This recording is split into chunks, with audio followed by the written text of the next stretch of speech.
Hello everybody and welcome to Romanceful's Tarot. I'm about to begin here with a reading. Now this reading here is a general reading, so it might not resonate with everybody, and that's okay because it's a general reading. So the main point here is really you have two different options. You can either just leave it aside for somebody else because it is a general, and that's okay, it does happen, or you can come back at another time and see if it resonates with you then.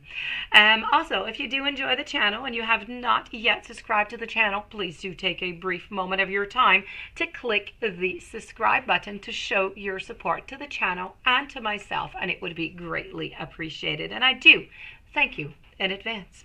So that being said, we're going to begin this reading here, and I'm going to begin by explaining to you exactly what it is that we are doing here. So we're talking here about blind spots. Now, when we're talking about blind spots, we pretty much all know what that is, of course, but I'm going to talk about it just a little bit in detail here. Now, this reading here is for the sign of Aquarius. So you are going to be receiving a warning by Spirit, and we're going to finish it off with a guide also. So let's begin and let's go and find out what your warning from Spirit is. So we're going to turn over these sigils over here, and we're going to discover this for you. Okay. So you are being warned by Spirit about blinding pessimism. You've received this message by Spirit. It means that in this situation, your pessimism is blinding you to actual reality. Now, there is a reason that we are pessimistic. There is. We were not born pessimistic, though. It is a strategy that we learn to adopt as to minimize pain. It's a defense mechanism, if you will. This means if we are pessimistic in general in life, we have been deeply and repetitively hurt in our lives. And it is a guarantee that hurt came with crushing disappointment. It means that if you are pessimistic in this single situation, you are doing so to minimize pain in your life, especially the potential of disappointment. People use pessimism as a way to explain bad events in a stable and sort of predictable way, if you will. We tend to think about bad events and they're caused by us, which are, of course, controllable because it is us, and will definitely occur, so that is also predictable. And even though it is said that pessimism spreads helplessness, it really is a strategy to try to avoid the painful helplessness of having a goal that you feel you just cannot attain. Being excited only to be superbly disappointed, and hoping only to find your hope shattered into 1,000 pieces. And this is why you are pessimistic. You receive this message today by Spirit. It may benefit you at this time to also spend some time accepting in the energy of this sigil. Now, here's the thing. Pessimism affects the way that we act, or the way that we refuse to act. Optimists, as long as they are not using optimism as an active form of denial, they tend to pursue their goals persistently, leading them to build effective strategies and resources that enable them to achieve a certain success.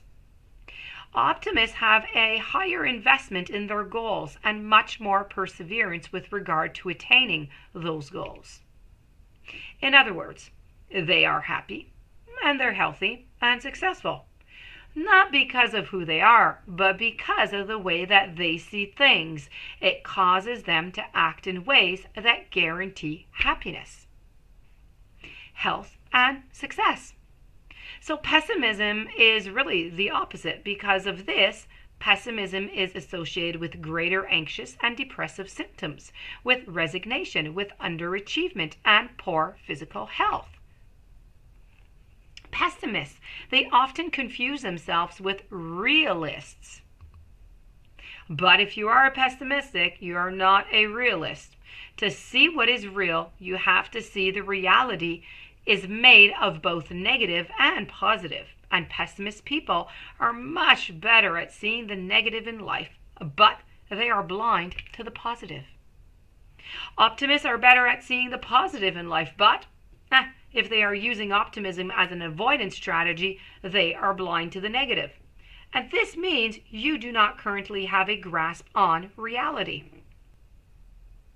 You receive this message today as a warning by Spirit because you are not looking at the negative reality in this situation. You are using negative mental distortion to protect yourself. And it is causing you to act, or maybe to not act, in ways that do not benefit you. Ask yourself this question.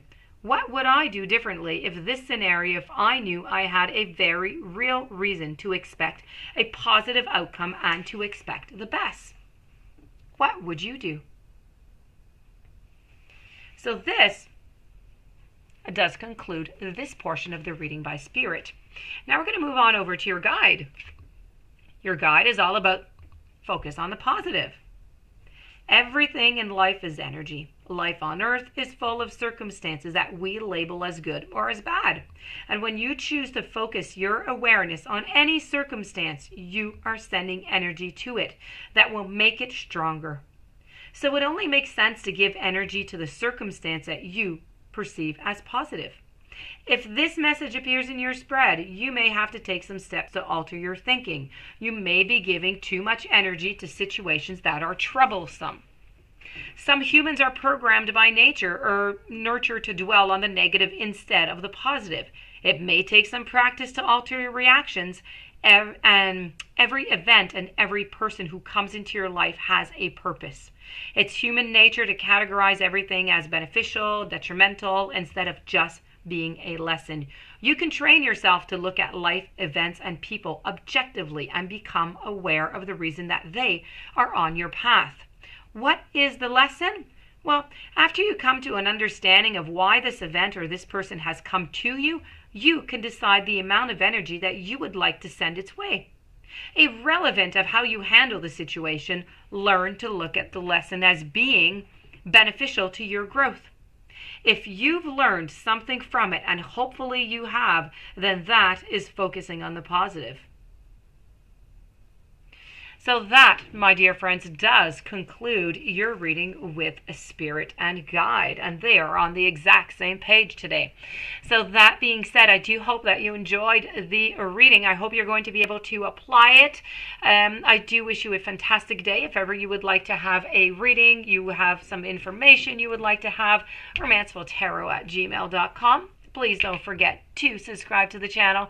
Stay tuned for following readings and have yourself a beautiful day. Thank you for being there. Thank you for listening, and I will see you later with another reading.